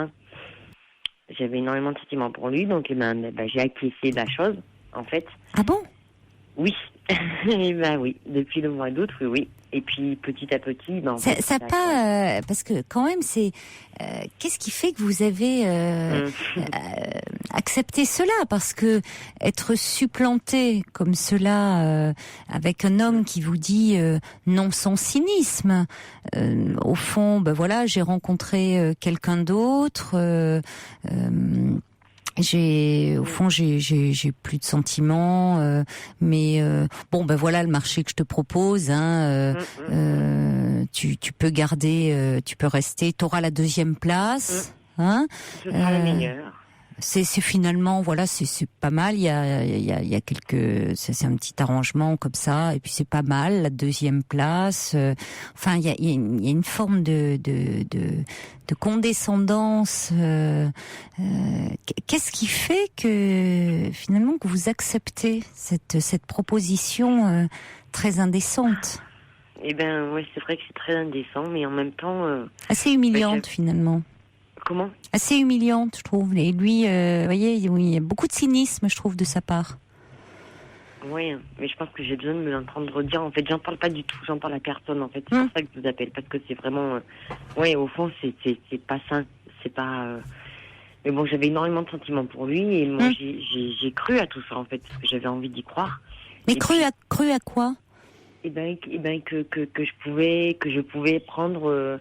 Et la deuxième et la première place, en fait, que j'allais arriver à lui faire. Parce que le jour où il est arrivé en me disant, j'ai eu le coup de foudre pour une telle, je vais pas vous dire son prénom. Et je l'ai regardé, je lui ai dit, mais attends, mais tu la connais, ça fait des années, cette fille-là. Parce que comme c'était ton meilleur ami, en fait, cette fille-là, il la connaissait depuis bien longtemps avant moi. Donc je lui ai dit, mais attends, mais tu te fous de moi, quoi. Un coup de foudre pour quelqu'un que tu connais depuis 20 ans, c'est pas possible. Voilà, c'est pas possible. Donc il a réussi à me mettre dans le bon sens. Et moi, j'ai acquiescé parce que c'est vrai que j'avais énormément de sentiments, en fait. Mais c'est très pervers de sa part, parce que il crée une compétition entre vous deux. Voyez, première, deuxième place. Peut-être que vous dites, je vais peut-être reconquérir la première place. Donc il y a beaucoup de perversité chez lui, une forme de manipulation aussi, en vous disant ça. Il crée une compétition entre vous deux. Vous voyez ça comme ça? Ah, complètement. Complètement. Oui, bien sûr. Mais en fait, la première place, moi, je l'ai acquiescée jusqu'à il y a très peu de temps, en fait. Vous l'avez, comment ça? Vous l'avez acquise, vous voulez dire? Je suis pas fière de moi en même temps, hein, ça c'est certain. Hein. Mais bon, cette jeune fille, cette femme, je la voyais à la sortie de l'école, en fait. Voilà. Et elle avait aucun regard pour moi, en fait. Elle connaissait votre existence aussi. Je sais pas. Voilà. Voilà. Je sais pas, mais jusqu'à 8 jours, en fait, je pense qu'elle connaissait pas mon existence. Et depuis il y a 8 jours, en fait, à la sortie de l'école, elle avait un regard pour moi qu'elle avait jamais eu, en fait. Voilà. Elle passait en voiture, elle me regardait pas, mais là, oui. Je veux dire, il y avait un regard qui vraiment... écoutez, vu la façon dont il s'est comporté avec vous, comme dit Osiris, la goujaterie n'a pas de limite. Peut-être qu'effectivement, il a pu lui parler de vous également. Hein.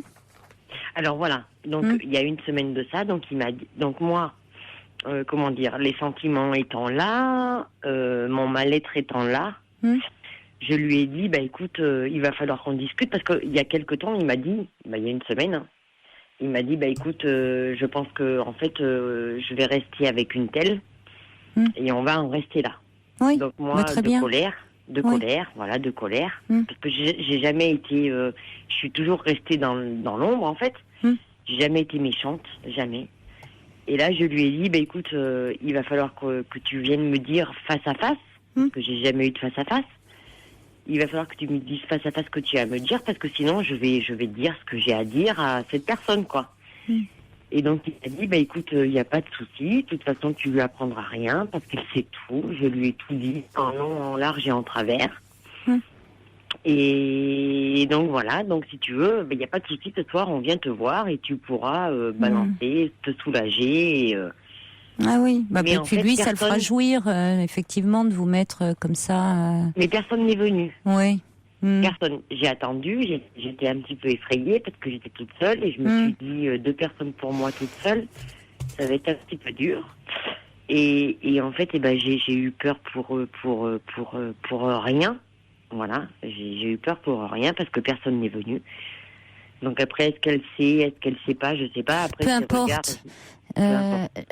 Géraldine, ne vous perdez pas dans ces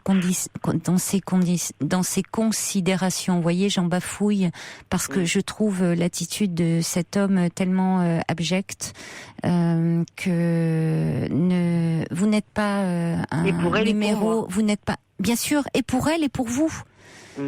Il ne respecte pas les femmes, il ne respecte certainement pas les humains en général. Donc il n'a aucune considération pour personne, si ce n'est pour lui-même. Donc vous n'êtes pas interchangeables. Il y en a une, il y en a deux, comme dit l'ami Tintin, il y en a peut-être 3, il y en a peut-être 4. Donc qu'est-ce que vous faites dans ce jeu de dames ? Franchement, vous n'avez rien à y faire, si ce n'est perdre votre temps. Rien à y faire. Vraiment. Mais en fait, comment dirais-je ? Moi, je pense qu'il a des... Enfin, moi, je me rattache à ça, en fait. C'est moche, hein, mais c'est vrai. Je pense que c'est quelqu'un qui s'est toujours très dévalorisé, en fait. Non. Non. Il dévalorise les gens avec qui il est. Il a une histoire. Non, mais je me fiche de son histoire. Géraldine, moi, je me fiche de l'histoire de cet homme.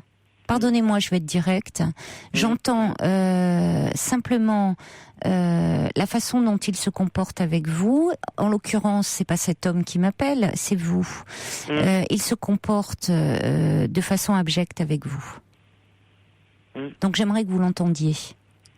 Alors, je reçois un message là du subversif qui dit première, deuxième place, être ou ne pas être. C'est une perverse question, mais la plus fondamentale de toutes, dit Camus.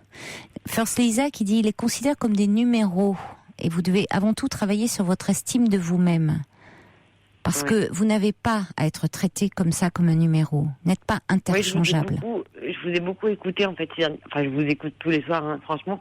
Mais et il y a quelque temps, ça doit être avant-hier, en fait. Il y a une personne à qui vous avez dit qu'il fallait pas qu'elle se brade. Je crois que c'est Prune qui disait, il faut pas vous brader.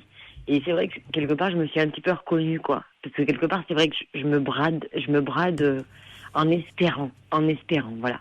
Vous vous bradez, oui. Vous bradez et vous perdez peut-être le peu d'estime que vous avez de vous-même. Donc vous n'avez rien à attendre de lui et surtout rien à envier à cette femme supposée s'il reste avec elle, parce que franchement, cet homme ne sait pas aimer. Il s'aime certainement lui-même, mais il ne sait pas aimer. Donc, aimez-vous un peu plus, vous, Géraldine. C'est le message que j'ai envie de vous faire passer. Bonne chance à vous. Au revoir. Merci. Pour rejoindre Caroline Dublanche, appelez le 39 21, 34 centimes la minute. Bonsoir, Christiane. Bonsoir Caroline. Je voulais qu'on vous entende avant, parce que on va rendre l'antenne d'ici 3-4 minutes, il y a taratata, mais vous travaillez aux soins palliatifs et vous avez entendu la détresse de Martine, et vous dites, vous la rencontrez cette détresse tous les jours. Tous les jours, nous sommes donc amenés à un accompagnement jusqu'au dernier souffle, souvent, parce que c'est pas la définition même des soins palliatifs. nous pallions quand effectivement il n'y a plus de possibilité de faire des soins curatifs. Donc ce qui va être distribué à cet homme et à sa famille vont être pour lui calmer sa douleur avant tout, et ça sera fait. Et la douleur, ne serait-ce que physique, et sa douleur morale que nous arrivons aussi très aisément à capter. Et quand la famille n'est pas là, les patients de s'abandonner lors d'une toilette ou de toute autre intervention auprès d'eux avec pas mal d'aisance, j'allais dire, parce qu'ils comprennent très très vite qu'ils sont rendus à une échéance assez proche. Ils peuvent effectivement donner ce sentiment à la famille que non, que voilà. En fait, la vérité est dite par l'oncologue qui suit la personne, et le service de soins oncologue, palliatifs. on disait cancérologue avant, hein, maintenant on dit oncologue, voilà. Le cancérologue, c'est un oncologue qui dit toujours la vérité. C'est lui à qui ça appartient de dire la vérité à la personne. Il le fait, il ne le fait pas. Si nous avons effectivement ça, c'est un entretien qui a lieu avec le patient. Quand nous recevons une unité de soins palliatifs, nous avons à nouveau notre médecin de soins palliatifs qui remet à nouveau le débat sur la table, et à ce moment-là, la personne a décidé de l'entendre ou dit elle-même « je ne veux rien savoir », auquel cas la personne de confiance, parce qu'il y a une personne de confiance, est elle en face de cette réalité, et porteuse de cette vérité. Donc elle sait. Elle sait, c'est une question de quelques jours, une question de quelques mois. Personne n'a le dernier mot sur la mort de quelqu'un, si ce n'est que la gravité, quand même, peut s'étalonner dans le temps. On peut très bien vite voir quand même une situation qui se dégrade. Et à ce moment-là, c'est vrai que les gens le voient, ceux qui sont concernés veulent plus voir les proches parce qu'ils veulent pas, et je crois que c'était son cas, se montrer ainsi. Et c'est là où finalement tous les soins palliatifs ont leur place, parce que vont se dire là des choses, soit par les regards, les échanges, des choses qui ne se seraient jamais dites si effectivement on prenait l'euthanasie. Donc, j'étais ravie d'ailleurs que cette loi, évidemment, vous imaginez bien que nous avons voté contre cet amendement, et dans la mesure où passivement, on ne peut pas prodiguer des soins pareils. Donc voilà, pour cette dame, elle est reçue par ses unités, la vérité lui est dite, elle est accompagnée par nous, toute l'équipe soignante et des psychologues quand elle le veut. Il y a des salons de réception, c'est vraiment, elle peut même dormir dans la chambre de son époux. Toutes les équipes de soins palliatifs en sont pourvues, et je dirais pas que c'est la mort 4 étoiles, loin de là. Mais ce sera dit, c'est l'espace encore ultime où des choses qui doivent se dire pourront avoir lieu. Merci beaucoup, c'était important de vous entendre, Christiane. Merci infiniment. Je dois rendre l'antenne, mais j'avais vraiment très envie qu'on vous entende en parler. Merci infiniment. Caroline. Il y a également un message qui dit il y aura des moments d'amour et de vie pleine d'humanité, soyez-en sûrs, Martine. Et puis, il est l'heure de nous quitter. Allez, on va se quitter sur une note un peu plus d'humour. Il y a Sergio qui revenait sur les motos et qui dit, tu sais, Papy Bougon, une 125, c'est pas une moto, juste une grosse mobilette. Et tu n'as pas besoin de ça pour emballer ton Altesse. Voilà, allez, je vous embrasse très fort. Je vous souhaite un excellent week-end. Reposez-vous bien. Nous nous retrouverons lundi, bien entendu, sur Europe 1, même heure, même endroit. Pour l'heure, c'est l'heure de retrouver Nagui et Taratata. Très belle nuit à l'écoute d'Europe 1.